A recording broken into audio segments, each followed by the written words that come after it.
नमस्कार, आप देख रहे हैं खबर नौरंगी की और मैं हूं आपके साथ मानवी ठाकुर। शुरुआत करते हैं आज की खास खबरों से। इलेक्शन कमीशन को इन गंभीर बिंदुओं पर ध्यान देना चाहिए। लोकसभा चुनाव में इन गंभीर बिंदुओं पर इलेक्शन कमीशन को गंभीरतापूर्वक ध्यान देना चाहिए। आचार संहिता लागू होने के बाद बिहार के एक जिले में एसपी और डीएम के द्वारा स्थानीय होटल में बैठक की गई, जिससे पदाधिकारी को परहेज करना चाहिए था। लोकसभा चुनाव के ठीक पहले सरकार ने जिस रेंज में आईजी पोस्टिंग की थी, वहां डीआईजी की पोस्टिंग करने के बाद सवाल उठने लगा। बांका में एसपी डॉक्टर सत्यप्रकाश को सरकार ने दूसरी बार बांका जिले की जिम्मेदारी दी। पूरे बांका में कई तरह की चर्चा है, इस पर सरकार ने ध्यान नहीं दिया और बांका एसपी डॉक्टर सत्यप्रकाश का तबादला भी नहीं किया गया।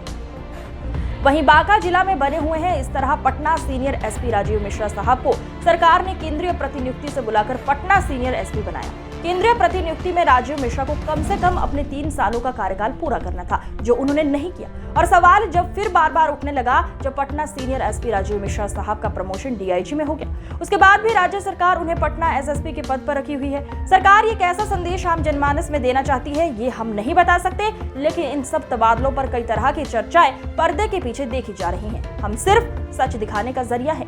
किसी आईपीएस पदाधिकारी की प्रतिष्ठा का हनन करना हमारा कार्य नहीं है। आप देख रहे हैं नौरंगी की रिपोर्ट और क्या कुछ कह रहे हैं हमारे प्रधान संपादक दीपक नौरंगी जी। 21 मार्च है और दिन गुरुवार का है। आचार संहिता लग चुकी है। लोकसभा चुनाव को लेकर तैयारियां शुरू है, लेकिन लोकसभा चुनाव के संबंधित पदाधिकारी को गंभीर बिंदु पर ध्यान देना होगा। पहला एक अहम बिंदु, बिहार के एक जिले में अभी आचार संहिता लागू होने के बाद डीएम और एसएसपी के द्वारा प्राइवेट होटल में एक बैठक की गई, जिसमें सारे पुलिस पदाधिकारी थे, कई लोग थे उसमें। और उस पर मुझे याद आता है अनिल पांडे पहले आईजी भागलपुर हुआ करते थे और भागलपुर एडीजी होते थे। कहते थे कि चुनाव आयोग भी मीटिंग करता है तो पराया होटल लेता है, क्योंकि राज्य सरकार की ही समीक्षा भवन होती है। राज्य सरकार के स्थान से चुनाव आयोग दूरी बनाता है। लेकिन प्रशासनिक पदाधिकारी को जो आचार संहिता के दौरान प्राइवेट मतलब होटल, धर्मशाला या अन्य जगहों पर सरकारी बैठक नहीं करनी चाहिए। कोई महत्वपूर्ण बैठक प्राइवेट जगह पर नहीं करनी चाहिए। एक होटल में बैठक हुई है, कुछ बाल बच्चों को लेकर बैठक हुई है, उस पर मुझे अनिल पांडे साहब की बातें याद आने लगी। और दूसरा सबसे एक अहम बिंदु और है कि कहाँ कहाँ गिनती होगी। अति संवेदनशील बूथ कौन कौन है हर जिले में, अति संवेदनशील बूथ कहाँ है, और मतगणना के दौरान हर जिले में कहाँ शिकायतें मिली थी, यहाँ शिकायतें हुई थी, कोई प्रकार की छुटपुट घटनाएं हुई थी, वह बूथ चिन्हित करने होंगे। पदाधिकारियों को चिन्हित करने होंगे। क्या रेंज में तैनात बिहार में आईजी और डीआईजी ये समीक्षा कर रहे हैं अति संवेदनशील बूथ की, और जहां मतदान होगा और जहां वोट गिरेंगे जो अति संवेदनशील बूथ है, क्या पदाधिकारी इसकी समीक्षा में लगे हैं? इस पर चुनाव आयोग के जिम्मेदार पदाधिकारी को ध्यान देना होगा। अभी एक आईएएस को हटाया, डॉक्टर एस सिद्धार्थ को, बड़ी चर्चा होने लगी, चुनाव आयोग ने हटाया। तो चुनाव आयोग के जिम्मेदार पदाधिकारी गंभीरतापूर्वक ध्यान दें। मैं विकास कुमार, हमारा उनसे कोई मतभेद नहीं है, लेकिन खबर से समझौता नहीं। वहाँ आईजी की पोस्टिंग थी, राज्य सरकार ने चुनाव के ठीक पहले वहाँ डीआईजी की पोस्टिंग की। ये आईएएस और आईपीएस महकमे में दिल्ली तक चर्चा है कि सरकार ने ऐसा क्यों किया। सेम ऐसा ही निर्णय दरभंगा के मामले में लिया, जहाँ दरभंगा में बाबूराम साहब एसएसपी रह चुके हैं।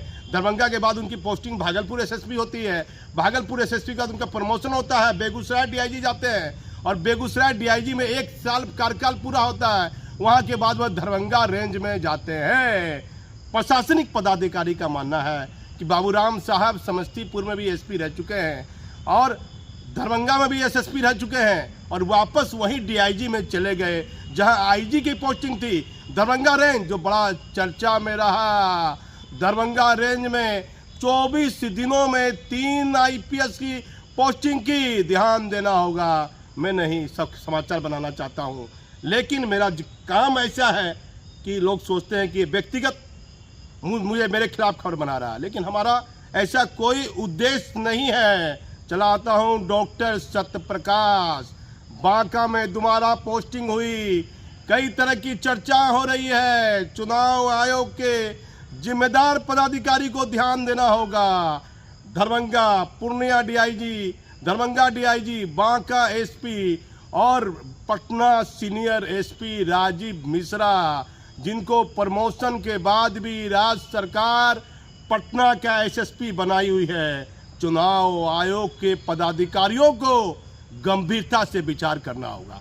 भले ही नीतीश कुमार का बीजेपी से गठबंधन है, केंद्र में बीजेपी की सरकार है, लेकिन चुनाव आयोग के महत्व को पदाधिकारी को जानना होगा कि भाई सरकार ने यदि गलत निर्णय लिया है तो चुनाव आयोग चुनाव के दौरान कोई ऐसा काम नहीं होने देंगे।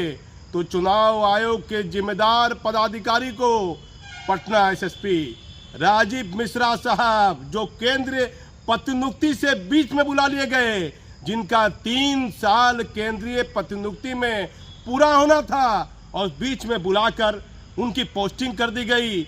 उसके बाद प्रमोशन के बाद सरकार उन्हें रखी है। कई तरह की चर्चा हो रही है जो चुनाव संबंधित बेहतर नहीं मानी जा सकती है। उसी तरह बांका में डॉक्टर सत्यप्रकाश साहब दोबारा आए, नाराज चल रहे हैं, बहुत नाराज हैं। बहुत लोग पदाधिकारी को कह रहे हैं कि वो चैनल हमारे खिलाफ चला रहा है। फिर आ जाइए दरभंगा में बाबूराम साहब हैं डीआईजी, वहाँ आईजी की पोस्टिंग थी। फिर चले आइए पूर्णिया। तो चुनाव आयोग के जिम्मेदार पदाधिकारी को चुनाव का ये लोकसभा का जो महापर्व है इसकी गंभीरता बनाए रखे। और पूर्व एडीजी आईपीएस पदाधिकारी जो अब इस दुनिया में नहीं है, अनिल पांडे कहते थे कि पदाधिकारियों को होटल या प्राइवेट जगह पर सरकारी बैठक चुनाव के दौरान नहीं करनी चाहिए। इस बिंदु पर भी गंभीरता पूर्वक विचार किया जा सकता है। मैं भागलपुर से दीपक नौरंगी। आज की खबरों में बस इतना ही। देखते रहिए खबर नौरंगी की। नमस्कार।